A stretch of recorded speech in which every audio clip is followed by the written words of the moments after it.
সড়ক দুর্ঘটনায় আহত ইসলামী বক্তা আব্দুল হাই মোহাম্মদ সাইফুল্লাহকে ২৪ ঘন্টার নিবিড় পর্যবেক্ষণে রেখেছেন চিকিৎসকরা। তার চোখে একটি অস্ত্রোপচার করা হয়েছে। এছাড়া তার সঙ্গে দুর্ঘটনার শিকার তার স্ত্রী ও সন্তানরা এখন সুস্থ আছেন।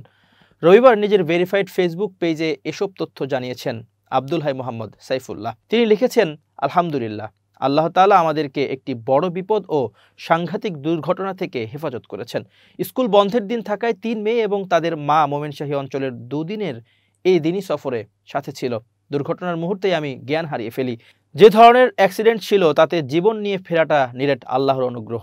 আমাদের বেঁচে গাড়ি থেকে বের হতে দেখে মানুষের মন্তব্য এমনই ছিল। তিনি আরও বলেন, সুবহানাল্লাহ।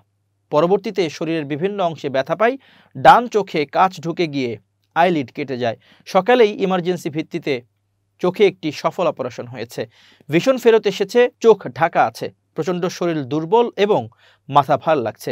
আগামী ২৪ ঘন্টার জন্য ডাক্তারগণ আমাকে নিবিড় পর্যবেক্ষণে রেখেছেন। আমি এখন অনেক ভালো অনুভব করছি, আলহামদুলিল্লাহ। বাচ্চাও তাদের মা হালকা ইনজুরি হলেও এখন ভালো আছে। আমাদের সফরসঙ্গী মঈনের স্বাস্থ্য পরীক্ষা করা হয়েছে, বুকে চাপ লেগেছে, চিকিৎসাধীন আছে, ভালো আছে। ইসলামী এই বক্তা আরও বলেন, দেশ বিদেশ থেকে আপনাদের সবার দোয়ার জন্য গভীর কৃতজ্ঞতা জানাই।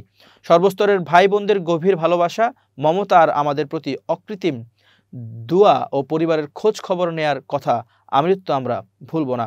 শত শত কল এসেছে, আমরা ধরার মতো অবস্থায় ছিলাম না। ক্ষমা চাইছি অপারগতার জন্য। আল্লাহ তাআলা আপনাদের সবাইকে উত্তম প্রতিদান দান করুন। আমাদের সবার পরিবারকে নিরাপদে রাখুন। আপনাদের নেক দোয়ায় সদাই স্মরণ রাখবেন। বিনীত আরজ, আল্লাহ তাআলা যেন দ্রুত শিফা দান করেন এবং দিনের পথে অটল অবিচল রাখেন। শনিবার রাতে টাঙ্গাইল যমুনা সেতু এক্সপ্রেসওয়েতে পেছন থেকে আসা একটি ট্রাকের ধাক্কায় সপরিবারে দুর্ঘটনার কবলে পড়েন তিনি। অন্যদিকে তার চোখের অপারেশন করেছেন জামাত নেতা ডক্টর শফিকুল ইসলাম মাসুদের স্ত্রী।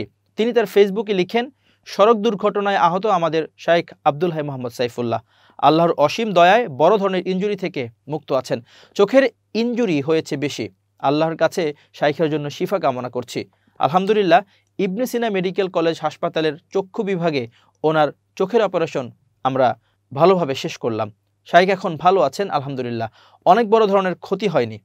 পরিবারের সবাই আলহামদুলিল্লাহ ভালো আছেন।